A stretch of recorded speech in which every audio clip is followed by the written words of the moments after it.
One at a time, and we'll get the job done. Y'all know what to say. On three. 1, 2, 3. And the home of the Jets. Mr. Primetime.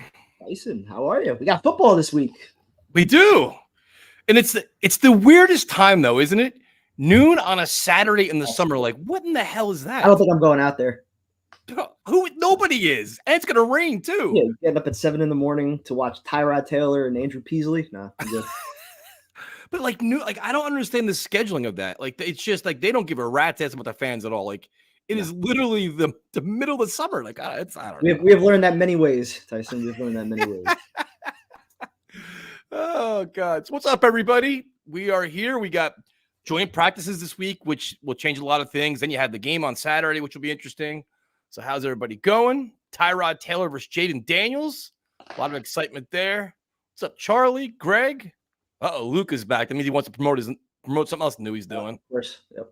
Always. What's up, Bubs? Todd? I just want to, before we start, a couple of things. Just want to send thoughts and condolences to Paul Parisi, man. His father passed away over the last week or so. So just want to share our thoughts and prayers with his family. I hope he stays strong. I know he's driving to Virginia right now, but he's doing all right. And congratulations, Primetime.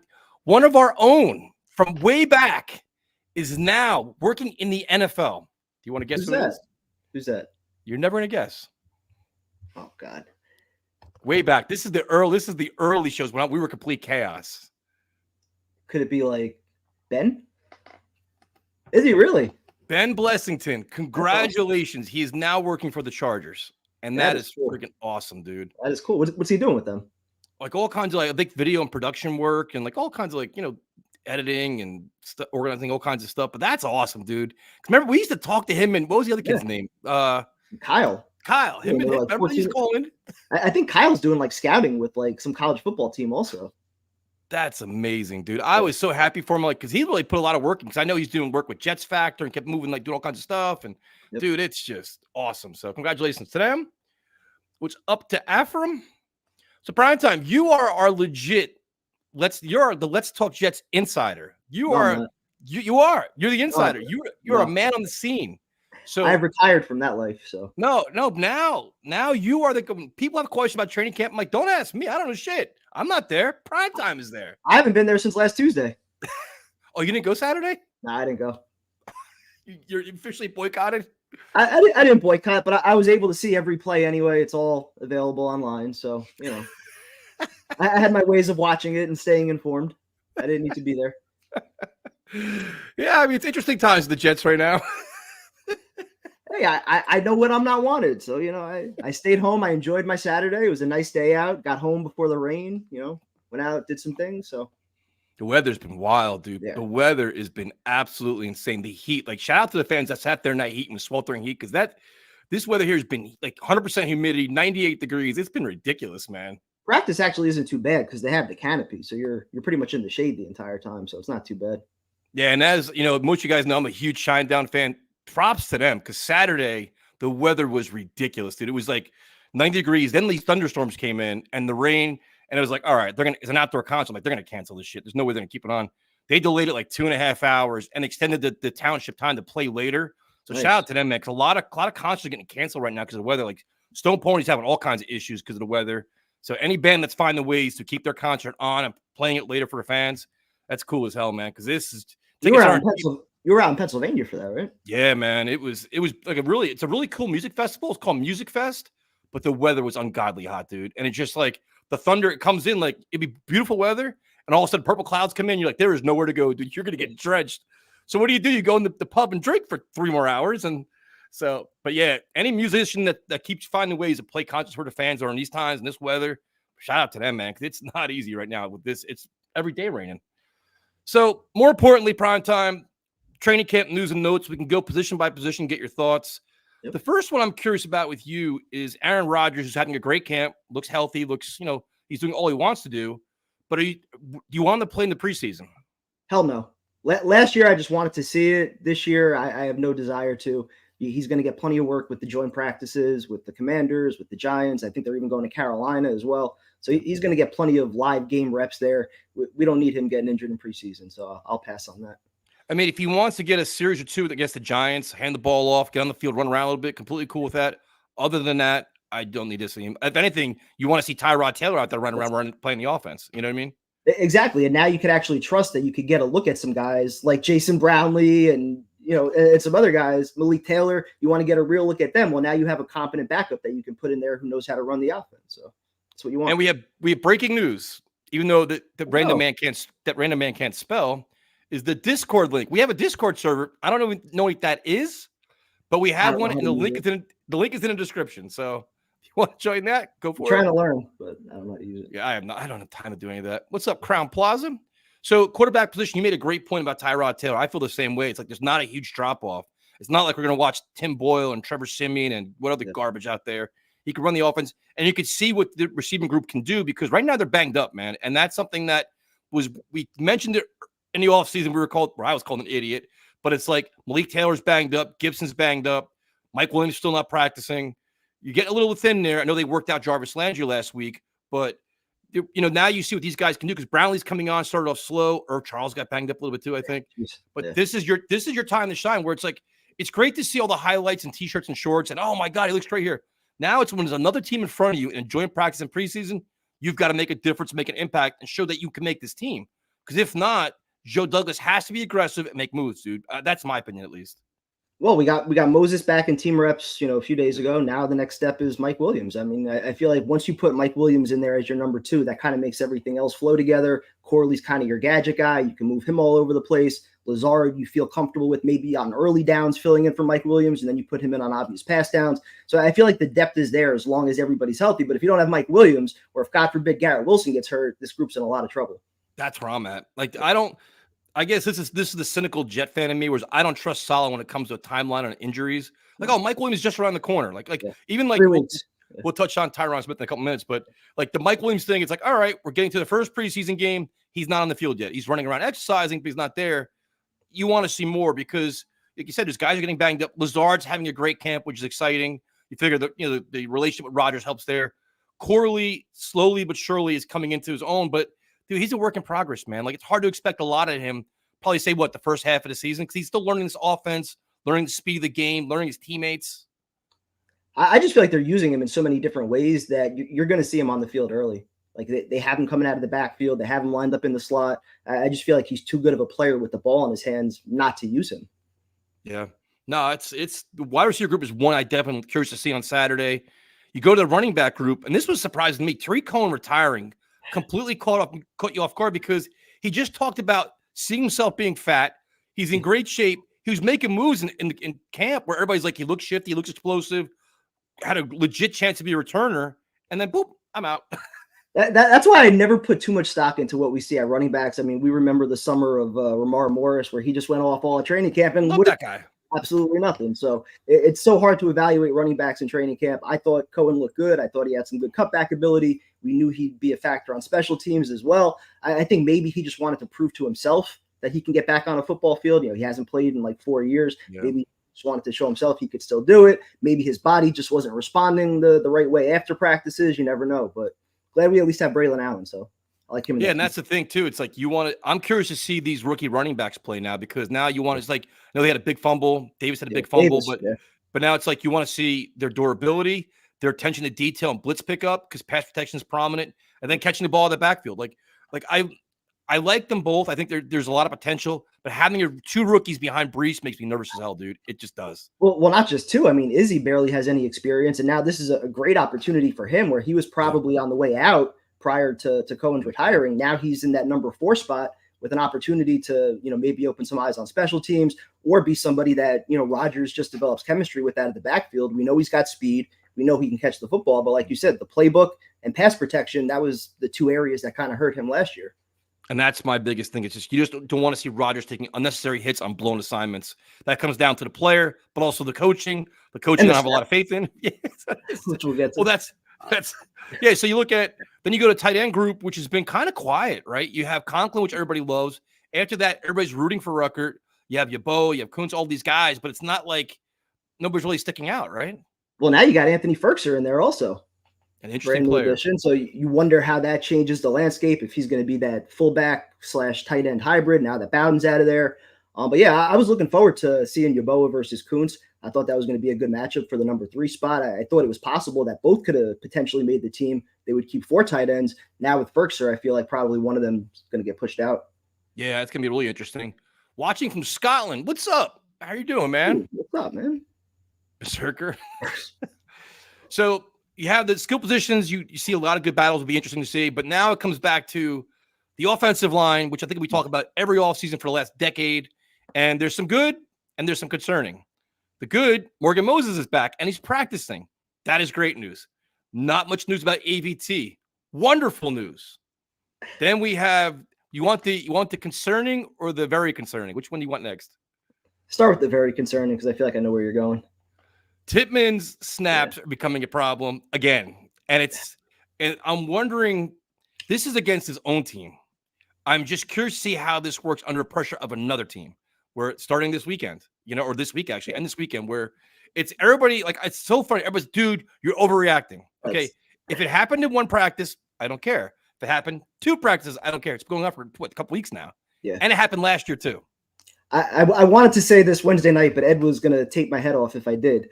But if we have a standard where guys like John Simpson and even Tyron Smith can come out of practice for a false start, why is it that Joe Tippmann in year 2, relatively unproven, I love the guy. I think he's going to be a great player. I think he's going to be the center of the future. Why is it that he can't come out after, like you said, weeks now of bad snaps? At some point, you got to have a standard where it's like, all right, go figure it out on the side. That's something that you can work on, by the way. It's not like he's getting beat off the line and he's got to be in there to work on technique issues. This is the snap that we're talking about. He can go do that with Tyrod Taylor. He can go do that with Peasley off to the side and get it figured out. He doesn't have to be in game or taking live reps to do that. So that's what I don't really understand. To me, it's the equivalent of a running back fumbling the ball. It's the same exact thing. And that's why, like, I said it before. People are like, oh, bro, you're just one of those fans. You're right. I am one of those fans where if you're going to hold everybody accountable, everybody means everybody. And if your center is consistently having the same problem while he's working on it, make the mistake, you're out. And again, I know who's the backup? Schweitzer, I think, right? Yep. So, and they also have Newman also. Yeah, David but I'm Newman. like, while I respect it, Connor McGovern, like, why not have a guy that already knows Aaron Rodgers, already played with him? Yep. Like, to me, it's just like, sometimes I think the Jets are arrogant where it's like, we picked this guy. We know he was the best center in the draft at the time. This is our guy. That's fine. But while he's working through it and figure it out, have an insurance policy that is a very good insurance policy. Now, they can have faith in backups. I don't know, but I'm with you, dude. And the more it happens, the more of a story it is. First couple of days of camp, you don't worry about it. Padded practices are happening. It's happening yet today. It's like, all right, this is legitimately a problem. And it's like, hey, listen, bring in Nick Mangold, dude. Let Nick Mangold sit next to him for the next 2 weeks and work with him. I don't care. And McGovern would probably sign for the veteran minimum at this 100%. point, too. So, I mean, like, what's more likely to hurt the drive or even hurt Aaron Rodgers, a false start or these snaps that are going over his head? I mean, yeah, and that's where you start chasing the ball, you take big hits, the routes, like, this is all about timing. The route's going to be off timing. There's going to be so many problems with it, like, and it's a story. People don't want to talk because I know it's right now. It's like the way you get subscribers and likes and retweets. You got to be positive all the time. Everything is great. Everybody's a star. The Jets are the best team in the world. To me, I point out problems, and you do too. And this is something that has to be a concern right now. It has to be. It's just I'm not panicking yet, but yeah, I mean, I wish there was a standard in practice where, because we've seen it almost every single day. There's been at least 1 or 2. There have been days where there've been like 5 or 6, where it's like, at what point do you say, all right, this is hindering the offense's ability to show what they can do, to get on the same page and work through some issues. So can't have it. Hey, Tyson, can we talk about how Primetime's become a big star on Twitter now real quick? I know. Well, I mean, it's a blessing, man. It's a blessing. It was a good run. Enjoyed it. So we went from Tippmann So today is where I just said, "Oh, you got to be kidding me!" Not yet. Because because this is the reason why Tyron Smith is dealing with tightness in his lower body. That's the report, and I was like, oh, right off the bat, I don't believe solid in everything he said because back then, how many times every injury is like, no big deal, be back next week. The guy's out for the year, everything else, and Tyron Smith is a concern that's just like, man, let's just sit him out for a week, dude. I don't even care. Like, if he's in practice for a week, I'm completely cool. Just make sure he's 1,000% healthy. Let's not try. You know what I mean? Like, I get a little bit of nervousness came out with that one. That's what I think they're doing, though. I mean, he hasn't practiced in 3 days now, if I remember right, or at least he hasn't taken reps in team drills, I think, in 3 days. Right.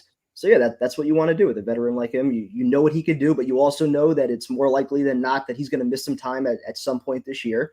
And at the very least, like, you can feel comfortable that you have a guy like Olu that you can plug in there that, by all reports, like, he's ready to play. The practices I've been at, he looks good. He's got a quick first step off the snap. His pass blocking looks good. So I feel comfortable if he has to play. It's just a matter of, obviously, you want Tyron Smith out there. I find it a little surprising they're still not working him in at right tackle. I know Salah talked about that today. I think that's coming soon because they have Carter Warren kind of as the swing tackle right now. I think it's only a matter of time before Shana starts getting some of those reps. And I think it's great for Olu because I think this is an excellent experience going against this defense, getting tested over and over and over. If he gets first-string reps against Washington for joint practice, I think it's awesome. I'm not the biggest fan of him playing at right tackle. I'd rather him become a mastercraft at left because the nervousness around Tyron Smith says, you know what? Going into the season, I was thinking he's probably going to miss 3 or 4 games. That was my expectation going into the season. If he does that, I want Olu just on point, dude. I don't want to get used to like remember last year, like we learned with AVT, right? I'm kind of like Olu has so much friggin' talent. Let him just become a master's craft. If Carter Warren's a swing guy, you're not comfortable with him. Guess what you do? You go sign somebody else. I just don't want to screw with Olu, dude. I guess that's kind of old school thinking, but it seems like that's what they're doing right now, letting him become a master at just left tackle. And the plan is eventually to start pretty soon, I think, gradually getting him some reps at right tackle, which I think you want to be prepared for. I mean, you took the guy 10th overall. Yep. If Moses happens to be the one that goes down, I'd still like to see Fashanu out there. I think he has a lot more upside and potential than Carter Warren and Max Mitchell, who both look good, honestly, also. Yeah, I mean, Carter Warren, you're hoping that, a full NFL offseason is healthy. He's got a regular training camp. Maybe he takes that big step. But this is where your depth signings have got to step up. This is where you got to feel more comfortable.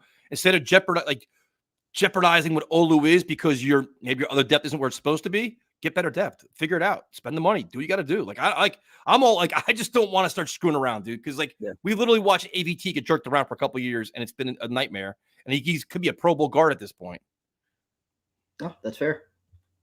So, but overall, having all 5 offensive linemen, in theory, ready to practice is a good thing. They didn't have that all last year. I think the last 2 years. So Morgan Moses being back is great. Even when Tyron's back, I mean, you figure it's the first week of the preseason. They're almost all there, which is excellent for continuity, communication, coaching, and everything else. Yeah, they're pretty much going to have a month of practice to all get on the same page, work together, learn all the signals and tendencies and things like that. So that's exactly what you want.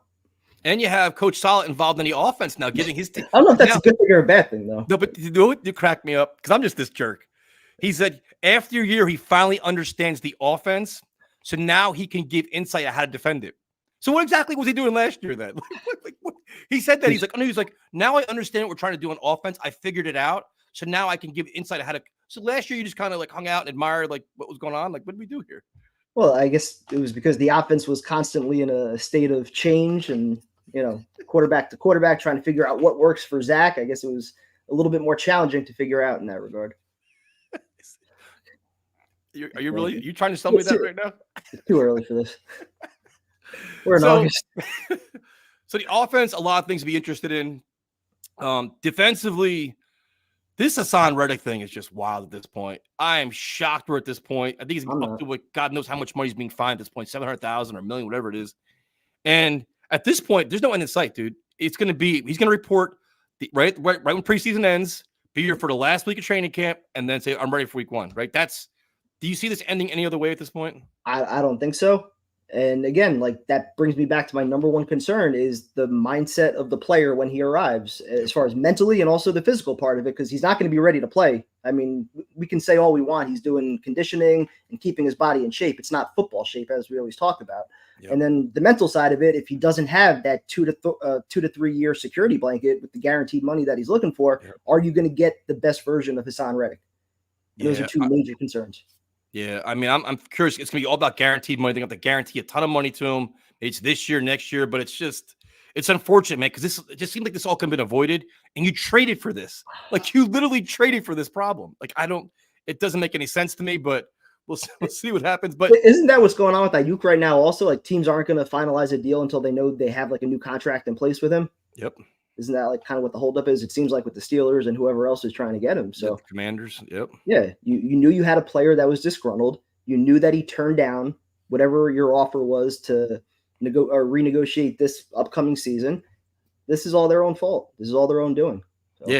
It's strange, but then it's like it's an opportunity for a lot of other guys to stake their claim to the roster, and the one that gets the first attention is Will McDonald, where depending on who you believe, he's doing good, he's doing bad, he's at the right weight, wrong weight, whatever else, but he's got to make plays, dude. That's the bottom line, especially with Reddick out. He's gonna be counted on much more now than before because you need those sacks, you need those pressures off the edge. Yeah, no, I mean, he's still going to be, I think, in the same kind of role, whether they had Reddick or not, where he's coming in on obvious pass downs on third downs. Now you're just going to see Clemens on those early downs, I think, which I don't know if I'm a huge fan of that. He's been getting those reps for like 2 weeks now. I think at some point, whether it's Tack McKinley, Watts has been making plays almost every other day. That kid McGregor, he looks pretty good, another undrafted free agent. You have a lot of different guys that you can move inside and out. Even Solomon Thomas, he's got some versatility. So I'd rather see almost anything other than Michael. I like Clemens. I think he's a good depth piece, but I feel like he's got to actually earn his roster spot this year. I'm surprised he's getting all these number one reps. I really am. Yeah, no, I'm curious to see because it seemed like when he put on the weight, he lost some of the explosiveness. He's very physical and powerful, but like sometimes you need that speed burst off the edge. Can he provide that? Can he collapse the pocket consistently? And I was surprised too. I'm like, all right, I'm almost wondering if they're treating Will McDonald like they did Becton last year, where they had Becton second string. He had to earn the first string reps. I wonder if they're trying to motivate him because I guess he didn't come in like everybody says he come in 10 pounds heavier. He didn't. Yeah. So maybe this is their motivational tactic to keep him getting after it. He's stronger, not bigger, right? Or whatever it was. I mean, but the Jets, they watch what the media says, and then the next press conference, I guarantee you, somebody asks Salah a question that seems like it's planted. He's like, "Oh no, the weight's fine. He's stronger now." Like they always try to offset the media reports, which I think is completely comical, but whatever. I still don't think you're going to see him on early downs, though. No, neither do I. He's going to be your Bryce Huff third down guy. So Clemens, I think a lot of pressure on him. Yeah. The defensive line in general, though, some interesting players. Tack McKinley. I think he got banged up though, didn't he? Yeah, he hasn't practiced. I think in a few days. I don't know if he came back today, but yeah, he was out for a few days. I know they listed him though second on the depth chart. Yeah. So defensive line, you got to figure is going to be a strength of the team, even with some new guys in there. But Reddick is, to me, he's a huge part of this, man. Like I don't know, it's going to be interesting. It's going to put more pressure on Salah and Ulbrich, which we have faith in. Defensively, maybe scheme up other things to scheme around not having him. But interesting situation, I guess, right? Especially again when you're making your plans on your quarterback coming back, having points, trying to protect leads in the fourth quarter. I mean, that's exactly the kind of player that you want on your side out there in the fourth quarter, closing out games. So it's a shame if we're not getting the best version of him. And going to the linebackers, the interesting one is how Jamie Sherwood, everybody's just praising this kid endlessly. Yep. He's not on the field a lot because you got Quincy, you got CJ. They play a lot of two linebacker sets. But that's really good news because the one thing with Mosley, we love him, a little bit older. You worry about sooner or later, maybe injuries come to snap in. The next man up is Sherwood. He's playing well. And you also have Barnes and these guys. That's a good sign for the Jets. Yeah, and he got to watch the rise also of Quincy Williams last year, how he's come on over the last couple of years, earning that contract that he did, which looks like a bargain. Now that's going to be a major issue next year if you want to start talking contracts. Also, he's going to have 1 year left on his contract at $7 million. If he has another All-Pro type year, top 30 NFL, whatever it was, 32, he's not showing up to training camp next year. So that's something to watch out for there. But yeah, I mean, Sherwood's got to see what Quincy was able to do. So yeah, I think he's next man up to do that. He's also contract year, big year for him. So you got to watch from two vets. So yeah, and the Jets got some contract problems coming up. Boy, starting next year, they're going to have their hands full. They better win this year, dude, because it's going to get real interesting. A lot of players are going to want a lot of money. That's why I laugh at the thought of giving Reddick like 2 or 3 years. Like they just can't do it. There's too many other guys they got to worry about. Well, that's funny because I got the message today on Twitter. It was like, bro, the Jets got to trade for Ayuk. I'm like, all right, You're going to give up draft compensation. You got to give him a gazillion dollars. We didn't even pay Reddick yet. Like, he didn't get, like, we already have a contract problem. So you're going to go out and pay somebody else. You can't pay this guy. And then next year you have all these guys to pay. Sauce and Brees and Jermaine Johnson. And, like, it's just, there's not enough money to go around at this point. I don't even know how they're going to do it. I'm more worried about the guys like on the the legit last year of their deal, like Michael Carter. Like, what are you going to do with him? DJ Reed. DJ Reed, Tyler Conklin, the Quincy situation if he has another great year. Like, there's those guys, and then there's the guys that you could still use your 5th-year option on and franchise tag and maybe buy yourself an extra year or two. But you got to win, though. That's the biggest thing. Win, and that can solve a lot of problems potentially. What's up, Ryan? How you doing, man? Hope you guys are doing well down there. Up, Ryan. We touched the wide receiver depth before. I'm probably a little more nervous than primetime is because Mike Williams isn't practicing yet. And a lot of guys are banged up, Malik Taylor, Gibson. But, Lazard playing well helps. But I'm a little still – I would still tinker around a little bit. What about you? Corey Davis, where's he at? That story went away fast, didn't it? He still hasn't signed anywhere. I think it all starts this weekend, man. When preseason games start, the injuries start piling up, teams start making moves, or you start seeing what your roster is. All right, we thought this young kid is X, he's Y, he's out. I think you start making moves this weekend. But I don't know. Safety position. I think Brownlee can change that conversation, though. I mean, he's had a great couple of days the last week or so. He's got to do it in the games, though, man. That's the thing. That's why it's like you see the reactions. You're like, all right. And then, like you said it, dude. I've been the king of this for years. We go to practices. I'm like, oh my God, I love this guy. Preseason comes, he's got 1 catch, 4 yards. You're like, yeah, what the fuck is this? Yep. Safety position. Chuck Clark. What do you see out of Chuck Clark, man?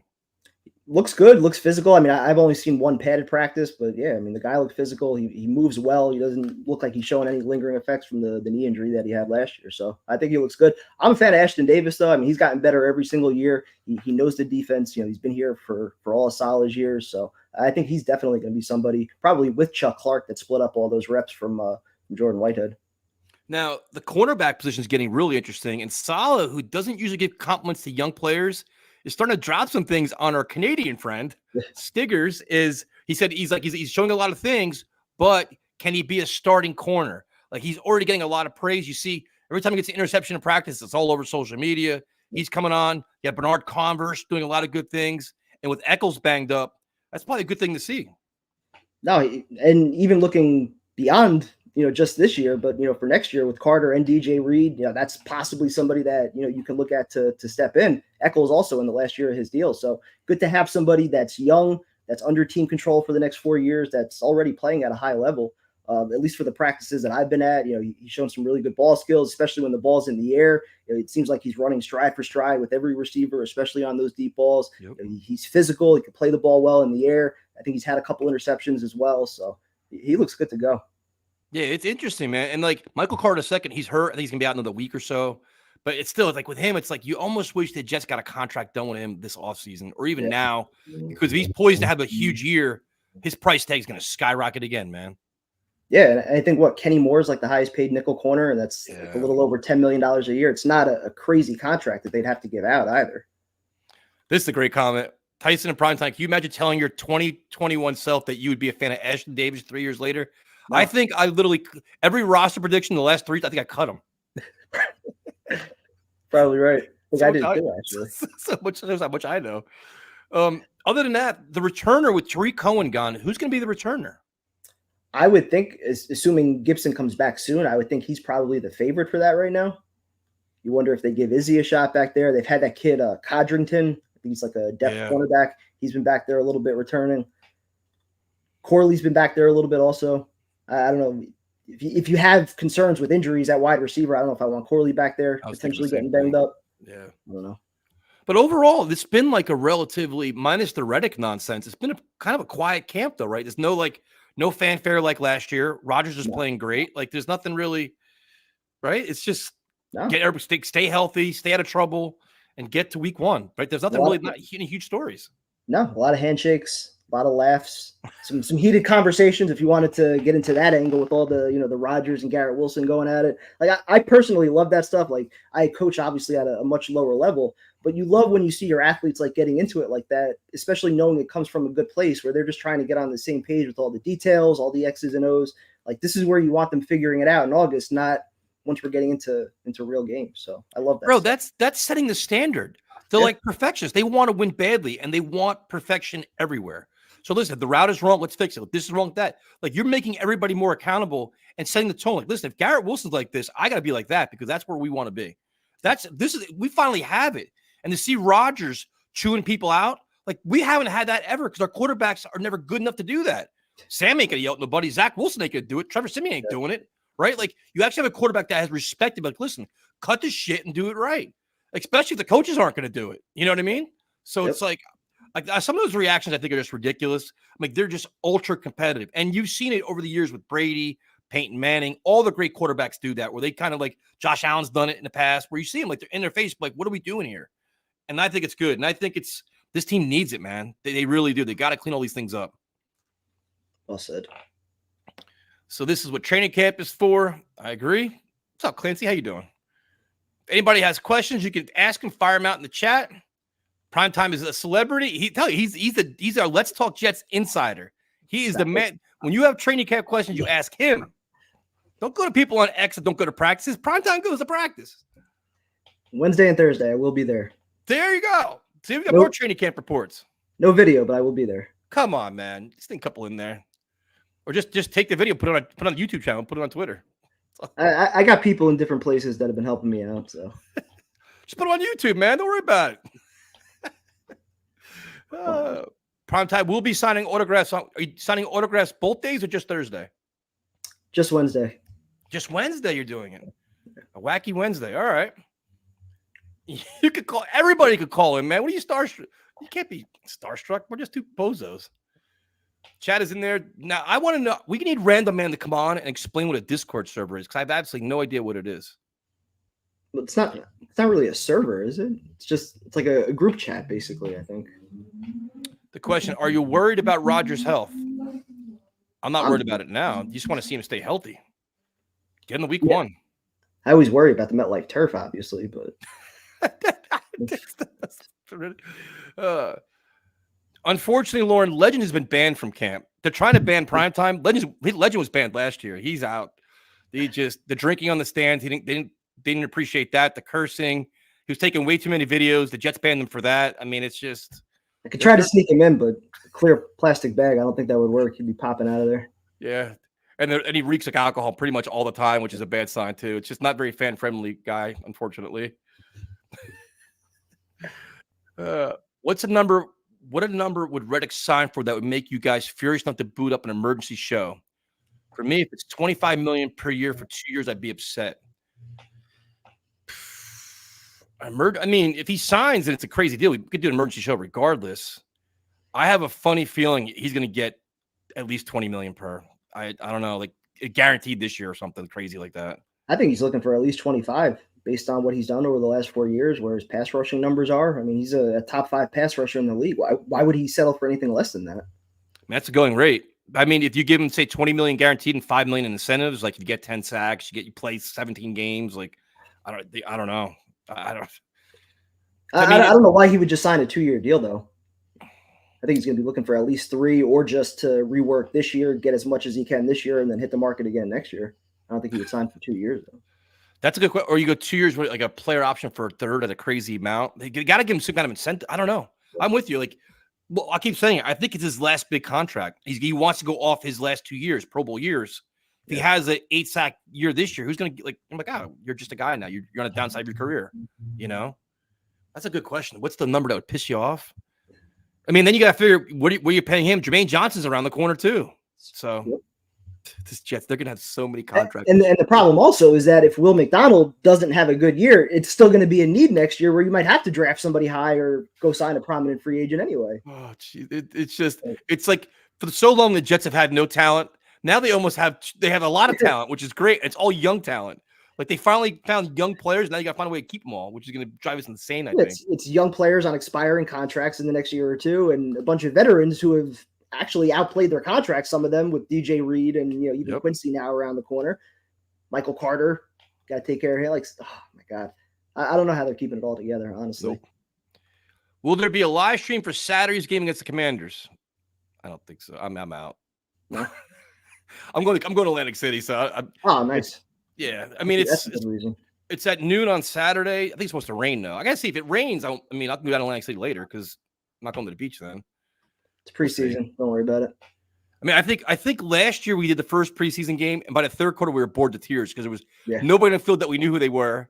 Yep. It was just like, and they were running. I think they were throwing the ball a lot, so the clock wasn't even moving. It was like horrific. Yeah, we got the one deep ball to Malik Taylor, and that was pretty much it for the rest of the game, right? Yeah, we'll definitely let you guys know, man. See what the weather's like, but I'm not.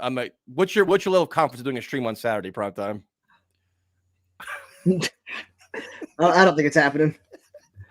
I have tickets. I might go. I don't really feel like driving out there. Yeah, I mean, listen, I love having the streams and enjoying it with all you guys, but preseason's rough sometimes, especially that first game. It is rough. You're watching guys that you know aren't going to be here in 2 weeks. It's just like, oof. At 12 o'clock on a Saturday, too. It's just the worst. I saw it at first. I'm like, I misread it. I'm like, no, it's really 12 o'clock. I'm like, that's like, what time did the lots open up? 8? Probably 7 then, right? Right? 7. They open up 7 o'clock in the morning on a Saturday? Supposed to be 5 hours before the game, so yeah. What in the hell? Imagine setting up for that tailgate. Just go out Friday night and just don't stop. Just keep going right to Saturday morning. All right, callers. Let's see what we got. Steve from Westchester. Oh, what's going on, fellas? What's up, man? Steve? How you guys been? Doing good, man. How are you? Good. Kevin, were you at the scrimmage? I was not. Okay, because I was at all the practices that were open before that, though. Oh, you were? Yeah.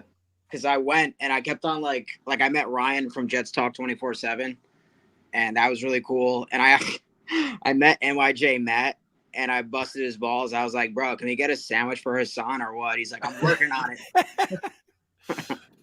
That sandwich better have gold inside it or something. That might be what closes the deal, though.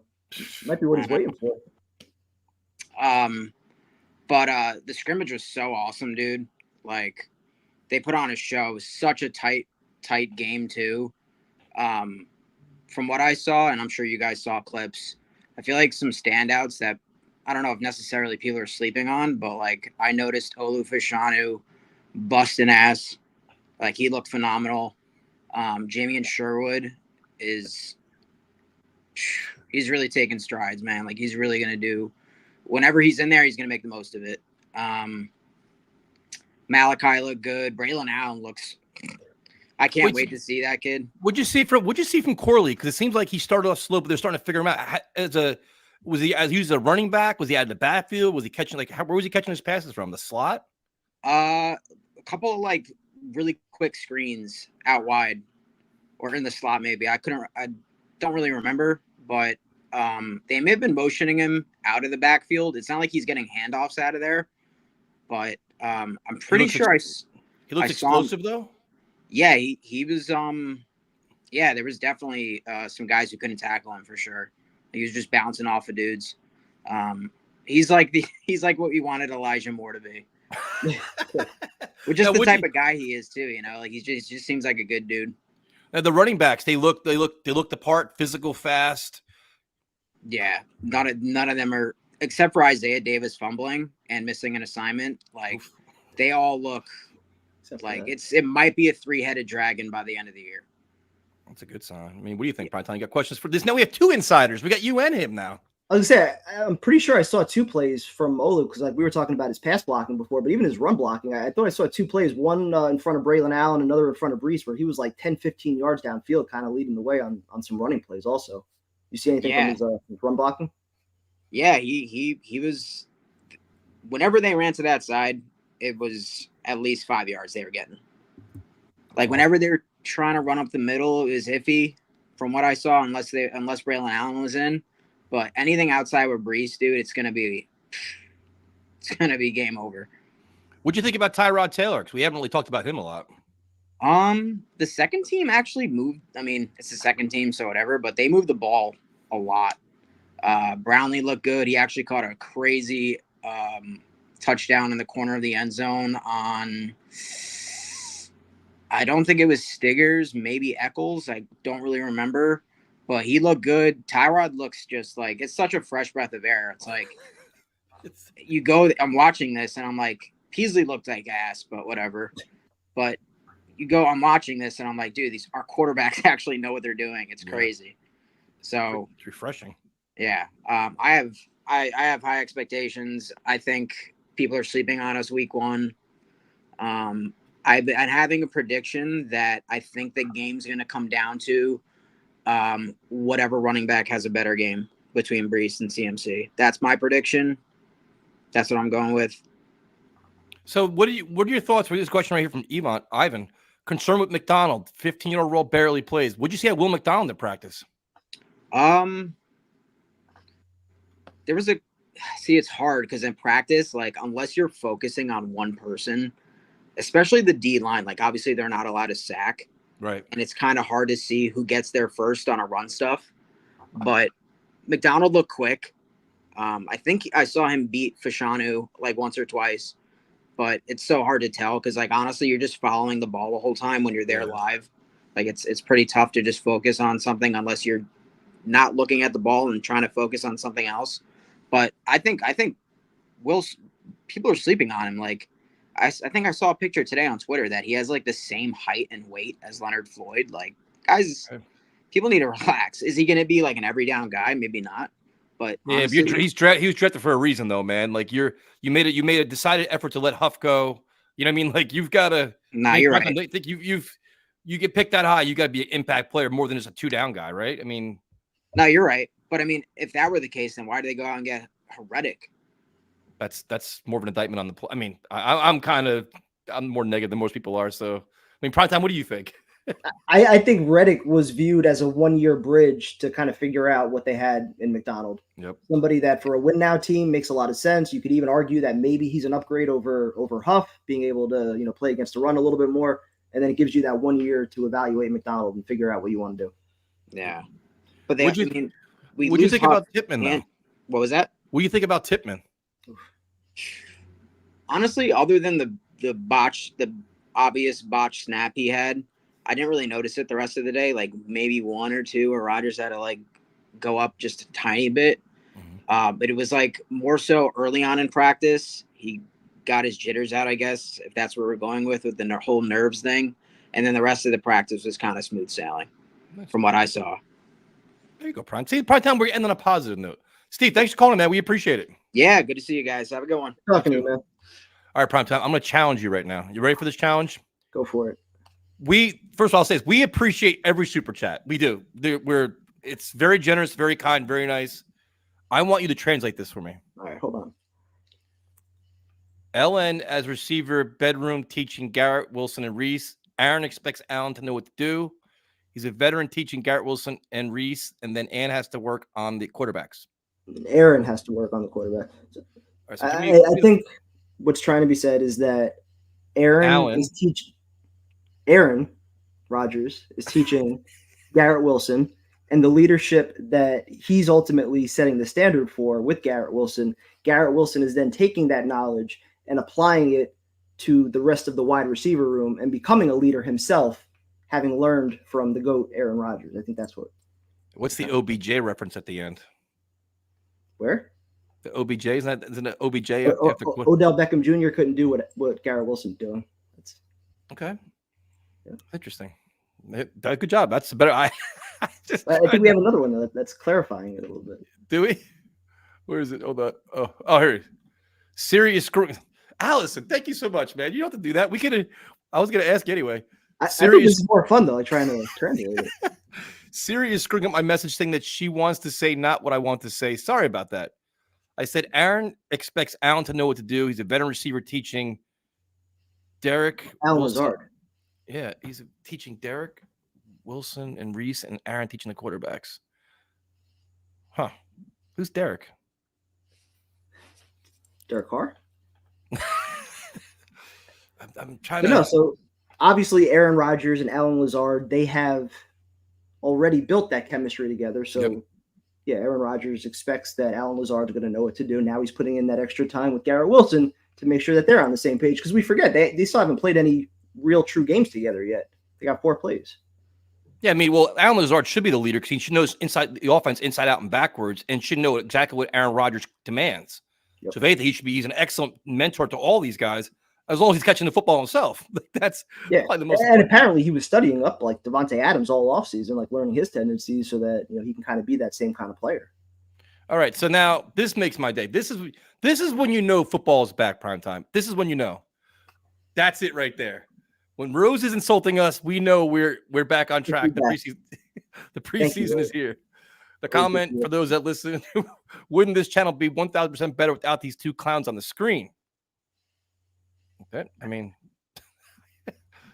always appreciate it. Prime time. Are you going to Santa Clara? I will be there week 1 in San Francisco. Yes. You going out? How early are you going out? I'm probably getting there Monday morning. Dude, you go for the whole week? Oh no, for the whole wait. Well, so I'm getting there Monday morning, staying for the week. Wait, Monday morning of the game? Yes. Oof. Then flying to Nashville on Friday night? Bro, how long of a flight is that? It's like 5 hours, but then I saved 3 hours, the time difference. Going back, right? Well, going there, it's 3 hours earlier once I get there. So what time are you arriving there? Early, like 11-ish. And what time's the game? That game is what, 5 o'clock our time, right? I think so. Yeah. Yeah. You better be careful, dude. Don't get no. 8 o'clock our time, 5 o'clock their time, right? Yeah, but 5 o'clock. What time are you arriving their time? It's like a math question. Shit. Now I'm confused. What time in San Francisco are you landing? I'm pretty sure it's going to be like 11:30 there when I land. You better hope there's no delays, my friend. You're living a dangerous life right there. You're living a dangerous life. Have you seen the airports the last fucking month? That's true. What's going on? That's true. You're pushing your luck a little bit. I'll be all right. So that's awesome, though. Freaking A. Let's see. Shout out to David, man. Appreciate it. Can you guys have Bubs on? Bubs has been on. What the hell's going on around here? He's more of an insider than me. He's been there for all of them. He can post videos. Prime time leaving Tyson to stream week 1 all by himself. I'll have to cancel it then. I'll just go to the bar and watch the game then. I can hop on from my seats. At halftime? All right. So now, somehow we launched a Discord server, which we have no idea what that means. But if you want to join it, that's awesome. It's in the description of this video. And now to explain what this is. Exclusive man. Hello. What's going on, guys? You tell us. Not much. So we got the Discord going. It's very good. Thank you, Tyson, for working that out. You got 2 vacuums behind you now. What are you, a salesperson? What? He's got giant earbuds in. But why do you have these vacuums? What's going on behind you? Are you a normal amount of vacuums? No, you have 2 of them. Why do you have 2? Tyson, are you good? You seen double? There's 1 vacuum. It's the same vacuum. Looks like there's 2 handles. No, it looks like 2. No. You got to move your head, dude. You got to move your head. Got to move your head. We got to see. There is 2, you bastard. Why do you have 2? I have. That is a big accusation. There's a normal amount of vacuums. He gave birth to another one in the last week. What is going on around here? How much of a mess do you make? What? No, you don't. You're telling me that you don't have 2 vacuums just sitting in your house. I mean, you have a little small one for little messes, and you have a normal one. Like I don't have. What do you have 2 for? Double. Do you get? I'm You a use busy for man. both I hands? don't have time to clean things. I value my time. I have to be productive. You don't realize like how perfectly positioned they are. They're like coming out of your ears right now. Like that's Like he's got like antlers or no. some shit. This is what we do now. Like I don't. This is just. So yeah, we have a Discord server. What is it's it? Great. It's just Yeah, like a describe little it. chat. It's like a little chat room, basically, like an internet chat room that you'd see in like the early 2000s. You can post photos. We got little emojis. We're just gonna talk sports. Yeah, exactly. We're gonna talk sports. We have other things in there too. We have like little channels dedicated to like mental health. I know Tyson like combat sports. It's we just have a whole bunch of nice little things to help the community come together. And if the season goes awry, be there for each other together. Now, I did want to talk about the Discord, and that is good. Hopefully, people join that, whatever, it's fine. The main reason why I wanted to call in with my name, too, is that I got an exclusive invitation from the New York Jets. Uh-oh. And Even Primetime doesn't get that. And it is for season ticket holders. Uh-oh. So I'm thinking, okay, this could be like some kind of like, they do us dirty. Finally we got some kind of meat coming. Oh, it's wine. The same wine that Primetime can't afford. Yep. You got I mean- already. wait, you got an invitation to buy wine? I got an exclusive offer to buy wine, and it Who the is fuck wants Jets wine? That's what they. That's no. what they You send can with the get season ticket Jets package. premium glasses. Oh my god. Look, there's 2 of them. One for your vacuums. Clearly, Tyson didn't watch my season ticket holder video when I unveiled everything that was in the package that they sent But they're out. sending Coupon invitations for now. suits, a magnet, a schedule magnet, the coupon for the wine. There's another coupon for something else that I'm forgetting. But like, who wakes up and says, you know what, I want Jets wine? Well, it's not just the wine. If you That's spend uncorked. $400 marked down to $300, you can What? get 12 bottles, free glasses and tumblers. The tumblers. Wait, the wine is that much $100. money? Well, You're it's saving 12 $100. bottles. It's 12 bottles, though. You gotta buy a case of wine? Or you could get 6 bottles for $180. They know. That's we- a $60 savings passed on to you. $30 a bottle. See that says Jets on it in a wine. I'm really going full into the vacuum cleaner sales pitch now. Holy cow, man! We're never recovering from this. This is just. So yeah, I was at the practice briefly, talking mean- football a little. Wait a minute. That's time out. strange. Who was Strange there that decision. you didn't know? What? You forgot their name. Who was there that you forgot their name that was dressed in Let's Talk It Jets? might have been Luca. I'm not sure. Someone was there. I'm so sorry that I didn't know who you were. I knew it was from the call. They were like, "Yo, random man, what's up?" And I was like, "Oh, hey, how's it going, man?" That's always a safe. That's a safe way to do things, man. Just say man or bro. You're always safe. I that felt way. so bad. Well, So yeah, it was boiling hot there. Wait a I minute, went time to out. You the, said you were at the practice briefly. Did you not stay for the full practice? I made it, I think, through a half. I made it through a half. What the fuck are we doing here? Because the problem is, here's the problem. It said on the Jets website 11:05. So then I refreshed it, and then it said 10:05. So I get there at 10:05. That was the practice that starts at 10:05. The actual scrimmage didn't begin until 11:15. So you were there for an extra hour. Half the crowd was already dead, just boiling in the sun. Well, there's parts of the sun, whatever. The point is that The point is, prime time sits there for 3 or 4 hours, no problem. You lasted an Prime's a hour. professional. I'm not a professional. He lasted, so you stayed for a half a practice. Well, no. I stayed for half of the scrimmage. I stayed for the whole warm up. Oh, that's important. It's good to see that. Yeah, you got to see the, Stretching and stuff. motions, the 40-yard dash, all that good stuff. Yeah, I mean, the offense looked good. Rodgers has already a great connection with Wilson. Brees Hall, those quick dumps, that's going to be dangerous this year. Tight ends also looked good. Good passing game. I'm a little worried about the wide receiver depth and obviously Tippmann. Tippmann in the beginning was not great. It's a concern, man. It's a concern. I counted like every snap was high. And then I was leaning over my friend. I said, if Tippmann, this is first and goal, if he throws this high, and it went right over his head, I'm just like, oh my gosh, Could you imagine? I was losing it. But we got a field goal out of it. Our kickers are in midseason form, so that's good. Oh, they're kicking. like That's goal. fine. That's good. They're kicking prime yeah, time. they finally kicked. Yeah, they good. kicked it over the little tent, like that little back area they have set up this year. It was great. So how would you compare this year's training camp to years past? Are you more impressed? Does it seem a lot more talent on the field? They're like a lot more organized. It seems like they're on the right path. They're, at least just from a pure talent standpoint, it's completely changed. I mean, in terms of like the fundamentals and like the drills, I mean, it's, you can only expect so much. You do see like a few moments with like Sauce when he's there. He wasn't there for the scrimmage, but like Sauce, Jermaine Johnson, Will McDonald had some great, they were doing that drill where they kind of like, there's like the big blocker and he like ran around it in circles a little, but he had a great move there. Good pivot. I'm not the X's and O's. I'm here to with the vacuums and the Jets. But yeah, I'm cautiously optimistic. We just got to hope the other thing is the offensive line. Oh, Lazard looked great. Getting back to the offensive line, he looked okay, good. He looked good. He looked 100 times better than he did last year. He was actually like making a few good catches. I think he had a diving catch that was pretty good for a first down. But yeah, just the main thing is just the reason why I brought that up was because offensive line, I'm not super worried. They're the first time they're together. They'll get a little more training, maybe a preseason game, a few drives.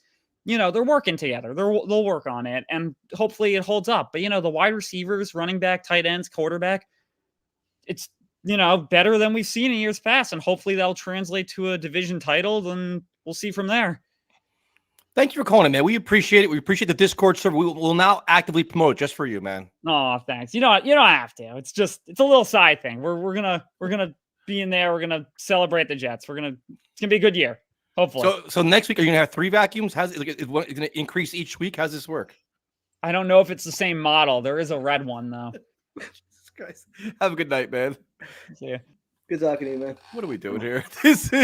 We're two shows back. We're already dealing with this shit again. Come on, prime time. That's like a week 14 call. Right there. Buy Tyrone something nice. I haven't talked to him. You talked to him? Thank you, though. I haven't talked to him. I wished him a happy birthday like a month ago. Did he respond? Yeah, or he liked it, I think. I haven't talked to him. Just gave you the head tip. Yeah, man, thanks. Hey, when he came on, I saw the 2. I got so distracted, man. I didn't know what the hell was going on.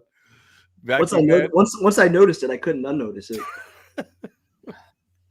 All right. We will go to the man who's going to probably promote all kinds of shit he's doing himself. Jesus Christ. That's what you do. Dude, well, I do. I'm not. Your calls are all about self-promotion. Don't even give me your shit.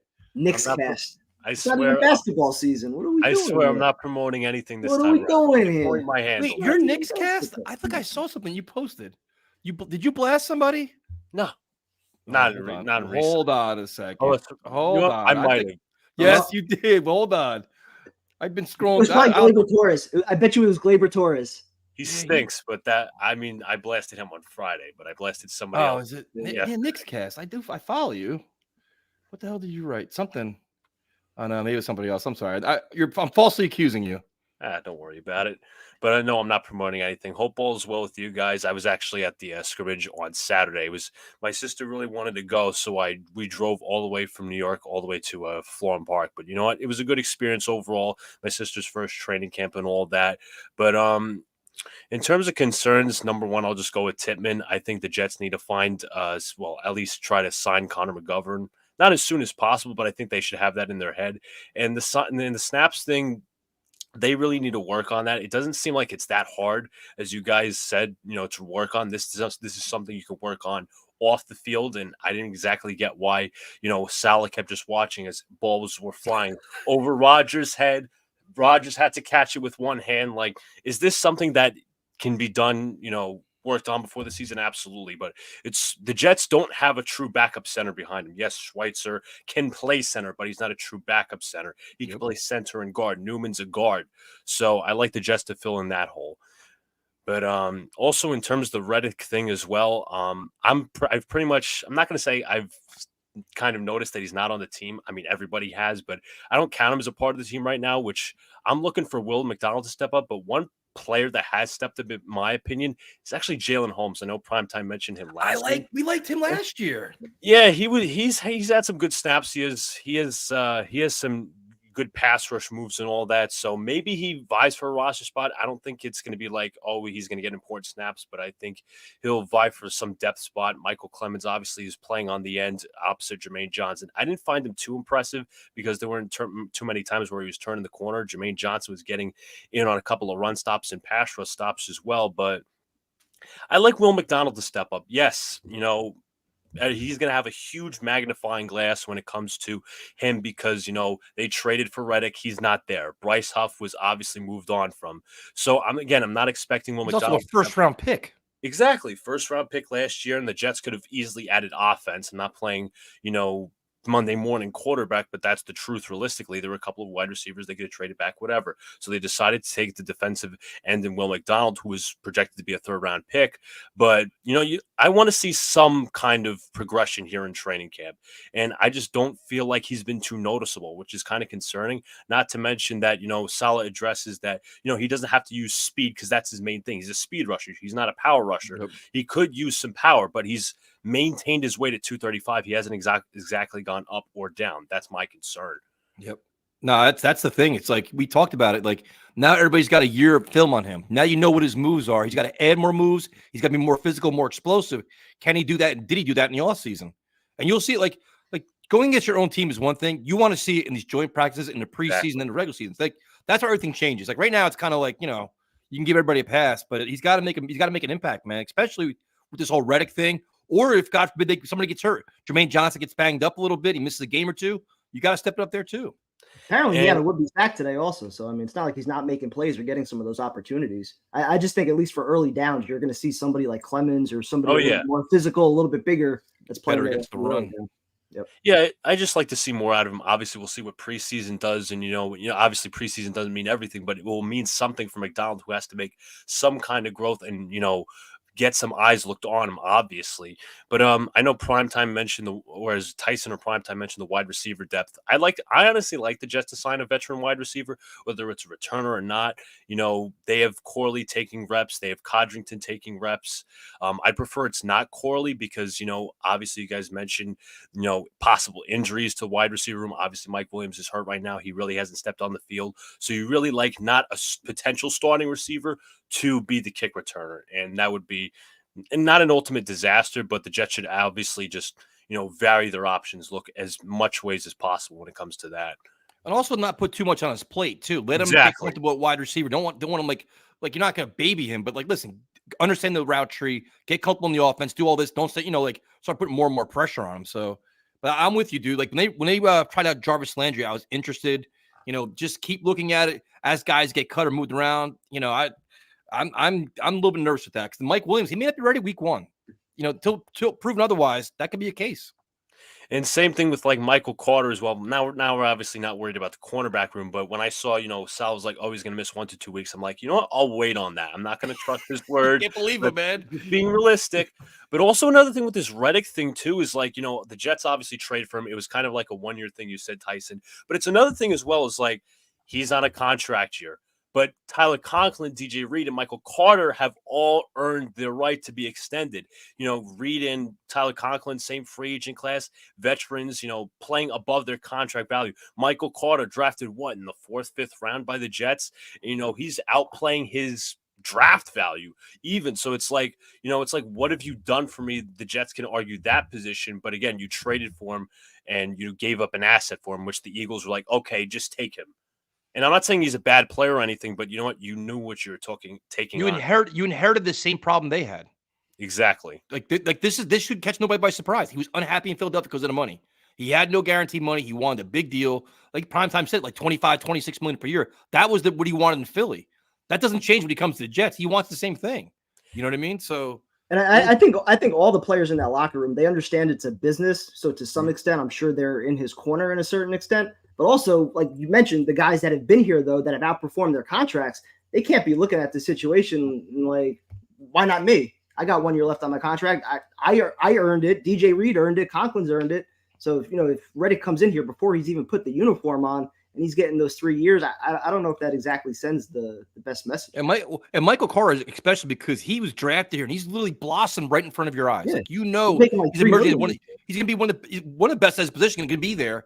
And at such a young age. And that's paramount, especially if you let DJ Reed leave. So if you have Sauce and Michael Carter second, all right, DJ Reed leaves. Maybe you can tolerate that a little bit, but don't do the same shit you did with Huff. Let Carter play out there and say, you know what, we'll go test the market. Or like, what are you going to do? You can't franchise them because Jets have all kinds of contract issues. Like they got to be proactive, man. They have to be. Yeah, and it's another thing with the Reddick stuff is like, why would his stance change? Like, why would his stance be on the Eagles? I want a new contract, then to the Jets and be like, oh, now I'm just going to play it out. Or why would it be, okay, I'm going to play this out and then change his stance to, no, I actually want to get a new contract. Bro, there is no way in hell that Reddick said, I will come to the Jets and I'll be happy to play to my current contract that has no guaranteed money. There's no way he would say that. There's no fucking way. Because why would he do that? He could stay in Philly for a team that's he's already familiar with, that's close to his house, and he's an Eagle fan. And Right? then, Like, it just makes no and sense. to be Then, fair, then if you're Joe Douglas, how do you possibly pull the trigger on that deal? That's my question. that's That's literally my question because I don't believe. Listen, the Jets are doing a very good job of sharing their story all throughout social media. They do that. Reddick has been quiet as fuck. What he said was, "Don't believe everything you read." And slowly but surely, the Jet story has changed. That's why I don't believe it. You don't trade for a player unless you have the contract parameters in place. Period. That's it. Like prime time when this happened, we talked about it. You figured the trade happened within a week. The contract will be announced. We'll all move on. All right, no big deal. Yep. When it started dragging out, I'm like, did they really do this? They traded for a player and didn't have a deal in place. That's insane. Then they started releasing those stories. I'm like, there's no way. Like, why would he come here with no guaranteed money? It's fucking stupid. There's no way he did that. And it's the thing is as you mentioned, Tyson, the Eagles, they've been a playoff team for the past number of years. They recently went to the Super Bowl. They won a Super Bowl in past years. Like the Jets still, I'm not bringing up past shit, but you know what? Reddick, is going to realize, hey, listen, this team hasn't been to the playoffs in a number of years. They haven't had a winning record. It all depends on culture. And yes, Rodgers is here to change that. Hopefully it's true, but it's just a fact. Yep. No, it's a weird situation, man. I'm curious to see how they handle it. It's going to be a ton of prime time. It's going to be a ton of guaranteed money, right? It's got to be. It's going to have to be, yeah. All in for this 1 year of Reddick, I guess, and then you got to pay everybody else. It's going to be. We were talking about that before, man. The next couple of years with Joe Douglas, if he's still here, he's going to have his hands full getting these contracts done. He's got so many people to take care of, and they're at the top of their position. It's like Brees, Garrett, Jermaine Johnson, Sauce. Sauce is going to break the bank. And we haven't even gotten into half the contracts that have all these void years attached to the end of them. I know Mosley, Tyron Smith, almost all the recent signings over the last 2 years, like Lazard, all these guys, they got all these void years attached to the end of it where you got $3 million here, $4 million here. Rodgers' hit could potentially be massive when he's all done. So, I mean, there's a lot of different things that they're going to have to work on. We had also Lakin Tomlinson, Carl Lawson, and Jordan Whitehead having years voided on the contract. Yeah, the lost money they've had right now, just the dead cap money is a killer too. Don't they lead the league in dead money this year? They're up there. Top 5 or like something? that. Luca, good talking to you, man. And you didn't promote something, man. Because now I feel bad. Promote. What do you have? What do you have you can promote? Well, I'll just say I'm not going to promote anything, but I'm going to say what's going on in my life. Tyson, I'm going to make you jealous next month. This was actually agreed upon recently. I'm going to Notre Dame. I'm going to see them against Miami, Ohio. It's in late September, but still. And even then, the next month, I'm also going to Jets Pittsburgh in Pittsburgh. So there you go. How are you going? Are you going to the pep rally at Notre Dame? I don't know because I'm flying in that Friday morning. I don't know when the pep rally is. It's on Friday, dude. Okay. If you can, they have all kinds of events the day before the game. Try to hit them all, dude. It is such an awesome environment. Absolutely, my favorite college team. It's going to be so much fun. But appreciate talking to you guys. Let's go Jets. Hope for the best this season. Have a good day, man. Later. Good talking to you, man. That was a good call. He didn't promote like endless shows and stuff. He was on his game. The times are changing, man. All right. Before our very eyes. So now the next caller is actually getting requests to come on the show because he's getting popular now, prime time. He's going to be the next Ben Blessington. Who he's going to be. Ben took off. Now he's going to take off. And, Yep. It's that. This is it. He's the man of the people now. How's it going? What's up, man? With that intro, you just say, how's it going? That's it. Like, no big. What are we doing? No. Keep it simple. Oh, my God.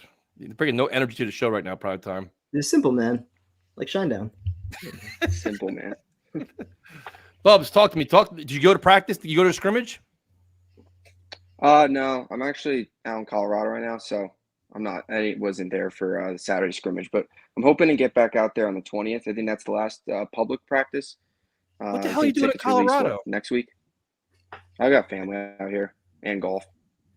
So. Oh, there you go. I'll say, don't be skiing in the summertime, man. Come on. Golf in Colorado. I'm in Zach Wilson. I'm in Zach Wilson territory. See if I see him around. You may see him around. Cut. No, yeah, you're right. Gosh, what a brutal situation. He's already. Losing a quarterback competition to Jared Stidham and a rookie. 4 vacuums. Good for him. I just have a couple questions for you guys. Good, fire away. What was that? Oh, yeah. Just back on the receiver, because I know it's a talking point, obviously, with some of the depth. I know they signed 2 guys this week, but they probably won't I mean, even make the roster. They're kind of just two camp guys. But they did try out Jarvis Landry. Is that a name that intrigues you at all as potential depth at veteran, or even Corey Davis? He kind of died out. It was more of a talking point during the spring. But does Landry give you any positivity towards maybe if he jumps on board, or I'm that ship personally not a sailed? huge fan of Landry, only because he's a little bit older and he's probably playing in the slot. I mean, I don't know if you trust him on the outside, and I feel like that's probably the biggest need right now, having somebody that can fill in for Mike Williams if you're not a fan of Alan Lazard doing that. I'll say Corey Davis, I'm all about, though. I'm interested in both. I'll take anybody. I want an established, proven veteran route runner. And Landry's exactly that. The only thing he's got no speed, but if he's a consistent pass catcher, that's more consistent than, say, Brownlee or Irv Charles or whoever else. The more the merrier, man. Like I'm not opposed to it at this point. I'm just nervous about Mike Williams. It makes me. I'm wondering if Landry didn't sign because it's a money thing. Because maybe the Jets are lowballing and say, "Hey, we'll give you a veteran minimum to come here. He wants more," or something like that. Because when he went in here, they signed 2 guys for like little money, so it could have been a money thing. But how many teams has he bounced around over the last like 2 to 3 years? Bro, I don't give a shit, dude. He was, if he's better than Brownlee, I'm down. Like, I want pass catchers. Yeah, he was with well, obviously days in Miami. Then he went to Cleveland with OBJ, and he went to New Orleans, but he didn't play at all last year. The last time he played was 2022, I think. He didn't even play the full season. That was his last year. Same Yeah, 2022. I feel like he tried out with some teams last year. He was in camp, maybe. Yeah, he's bounced around. He's had tryouts. I remember last year in camp. I remember he was actually a name too last year in camp with some of the questions at depth for the Jets too. But and even Renfro, he's another guy too that's still kind of out there on the market. But it'll be interesting.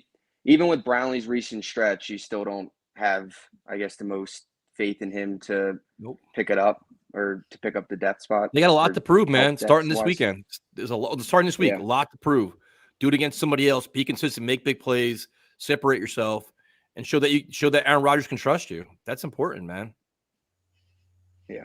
Well, it's all shaping up for nice shirt with the Raiders at the deadline. Yeah, Devontae Adams.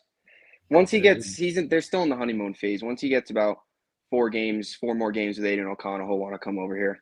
It'll be happening in no time. Halloween, early Christmas. But the Jets shouldn't wait that long, though. Hopefully, the Jets are still being productive and have answers now. I don't want to waste. I don't want to lose any games due to incompetence. You know what I mean? Yeah. I just think Adams, they probably have to wait because the Raiders aren't going to want to sell off this early. They're going to want to give it a shot with Pierce and stuff. And then if the wheels really fall off and they're 3-6 or 2-7, then they'll probably deal them. But there's any surprise cuts you guys think right now? I mean, it doesn't. Really, most of the position battles are all depth, like running back 4. Some of these final defensive line spots. But is there any surprise cut? I know last year. I forget who was the surprise cut last year that everybody had. There was a couple I remember. Pennick was a couple years ago. Surprised a lot of people. Yeah, Pennick was definitely surprised. It still pisses me off. Yeah, I'd be a little surprised about Eccles, but could potentially see it happening. Yeah. Only because if Stiggers, if you feel like he's ready to play, and also Bernard Converse as a draft pick last year, he's also ready to play. If you think, then you got 2 guys right there that are making next to nothing as late round draft picks that you'd have team control over for the next 2 years. Whereas Eccles on the last year of his deal, I don't know. Yeah, I don't know. I mean, Clemens, I think possibly just because you have a lot of guys, McKinley, Eric Watts, other guys that are stepping up. That could be another one. I don't think Izzy would be a surprise. Yeah. No. I think with Cohen retiring, which is shocking. I really liked what I saw from Cohen the days I was there. He looked really good. He looked healthy. But I think with him retiring, I don't think they're going to give it to Valladay over Izzy. I think they'll give it to Izzy. But what do you think about Jared McKinnon, though? McKinnon's still out there as a free agent if you want a running back. Yeah. I was like a veteran to the group. I think he can return too, right? Mm-hmm. Yeah, he has before. Because I know he did it a little bit with, I think he was with Kansas City there for a little while. But I thought Clemens too, but him just the first team rep, the whole Clemens McDonald rep share this camp has been very questionable. I thought Clemens was, to me, on the I think it's twofold though. First team reps, which is just surprising. But I think it's twofold. I think they're giving Clemens a chance to prove what he can do because he's going to make or break here. It's like, listen, you're getting your shot with the first team. Mm-hmm. Meanwhile, they're motivating McDonald by saying, listen, your second string beat out Clemens. Show what you can do. So they're using both. But I think Primetime's right though. I think Clemens is like the big guy for like first, second down. They'll bring Will McDonald third down for speed. But I don't know. Clemens is an interesting guy though, man. He's a lot of hype around him. I wonder how Yeah. all that stuff played Yeah, out last year with the team, like where he was pointing and doing like the FUs and all stuff. I don't know. And then he was Oh, yeah, at the chasing Browns game. those linemen in the locker room. Like, Because the act got old. Like he did all Yeah. that, but he didn't produce on the field though. He wasn't making impact plays. He was making mistakes, if anything. penalties, yeah, exactly. Yeah, the 2 games that he was causing problems, they were getting diced up by Flacco in prime time, and then they got crushed against the Bills. So he did a lot of talking for a lot of losing, unfortunately. But Yeah, it's Yeah, like if you're making looking like forward to Jermaine it. Johnson could do all the sack dance because Jermaine Johnson's a legitimate impact player. You yeah, respect he can do whatever he 100%. wants. But if you have all this hype and you're not really producing, if you're anything becoming a hindrance to the team, dude, pipe down, man. Like he should be just quiet, and that maybe it's a guy that's on the hot seat. I don't know. It's interesting. And that's why I want to see McKinley start getting some of those reps against the 1s and 2s. Yeah. I mean, like a Yeah. lot of the sacks that he was making early on were coming against, guys that are going to be getting cut. I'd like to see him get some reps against Carter and Max Mitchell and even Fashanu. Like get a real feel on what he could possibly do. I agree. Yeah, I agree. I liked what I saw from McKinley, and he's another one of those first round picks. This coaching staff has gotten a lot out of some of these former first round reclamation projects that come into this system and work well. So maybe he's that guy. I mean, I know 2017, I think he was drafted, so it's been a minute. I don't think you'll ever rekindle his form coming out of the draft, but at least, solid depth at a 4th edge. But what do we got? Andrew Peasley's stat line on Saturday. What are we thinking? Pain. 10 of 18 for $135, 1 touchdown, 1 pick. I assure you that at that point I won't be watching. Or if I am watching, I'll be well into the surf sides. Who's catching the touchdown? Ooh. Irv I'm gonna go Charles. Zach Kuntz. Zach Kuntz. He's going to run the wrong route, score again? Yep. Run it back. Zach Kuntz. Gotta love Well, preseason thanks for football. calling in from Colorado, man. We appreciate it. Yeah, thanks for How's- having me on. How's your golf game? It's all right. It's not too bad. Oh, boy. The best I've shot is an 86. The worst is a 103. So I'm usually anywhere in between those Okay. 2 scores. Wait, the best you shot's at 86? Yes, that's the best. That's the What the hell best. you That's only doing? happened once. Are you gonna start a only golf hit channel 80s now? once. What are you doing? No, I'm better usually than sauce. on like average day. I'm usually like mid 90s, like 95 to 97 on like a normal day. Like Any a close to really hole in good one? day. I've had it close. I've never had one. Never had one. But I've had a couple close ones. But it'll come. Maybe I don't know. Hole in one or Jets Super Bowl first. We'll see. Probably the hole in one. Have a good night, man. Yeah, you two guys have a good one. Have a good night, man. I always find it funny. You ask somebody what the handicap is, like, oh, I'm not that good. I only shoot like in the high 80s. I'm like, what? Feel like a double take, 86. Pretty good, Like, man. what are you talking about? Bubs and Random Man should start their own talk show. Bubs has his own show. They both have their own shows. Right? Random Man has a show. Doesn't he? Or maybe not. He just does. What does he do? He definitely doesn't have a show. I would tune in if he did, but he doesn't have a show. I don't He has think. to have some kind of. Well, he has Discord server now. He has to have some kind of online presence somewhere. I don't think so. Probably doesn't. He doesn't have his own show. He probably doesn't admit to it. Or do it together. Hey, you know what? If they want to do a show together, they can put it on this channel. I'd watch that shit. Would you? I would definitely tune in. Dude, I'm down. Bubs and you guys want to do it? Put it on this channel. I definitely would watch it for sure. Can make that our game previews Friday night. They can handle that. we can call in and ask questions. Bombard My the chat. golf game. I'm not a golfer, man. I don't like golf. I'm a You terrible golf? mover. I can hit it pretty far. I just can't control it at all. I don't have the patience for it, man. I don't have the patience for it. I can't watch it on TV. I get bored. It's just not in the violence, like the action. All right, prime time. Do we want to go to our cleanup hitter? Let's do it. Random Bubs. Bubs, I'm telling you, if you and Random Man want to do a show, you're more than welcome to have it on our channel. Prime time, you support this cause? Absolutely. I have one recommendation. Don't do it at the same time as us, though. It kind of I was gonna say the last tandem that I supported didn't really end too well. So Who was that? Which one was that? Dan and Joe Cat. Oh yeah, that worked out great. They became Yeah. competition 2 weeks later. Oh God. I would definitely back that. Bubs and Random. I think they would have good content together. Yeah, 100%. And then like have Afram join them too. We could just make it like their own little. Just pick a day. Do like on a what day are you guys doing NYJF? Wednesdays. All right, so they can do Thursday night. I'd watch that on a Thursday night during like football. Saturday morning, like waking up to that. Saturday morning. Let's do this. You gotta work this. I did. That show could be on our channel too. Random Man and V Man. I'd watch that. I'd 100% watch that too. I don't know if Random Man would have the patience for it. I mean, that'd be a I think challenge. I think he would just lose it at some point. We would get so many views though, dude. That's must watch right there. You have all these channels having all this excellent content and all these like experts to their channel and stuff. We just have just this. We're all just entertainment purposes. That's what we do. That's right. I mean, nobody else has 2 vacuums on their channel. That's true. And look at this. Armand would help them. He could like be the moderator and help organize everything. There we go. Stay tuned. We got a new show coming to the channel prime time. Still got Grimace in there. All right. Our cleanup hitter, he's looking very happy. A stream with Muppets. Oh, God, help us. What's up, man? My God, my God, my God, guys, I Random Man and V-Man would get more views than a Jerry Springer episode.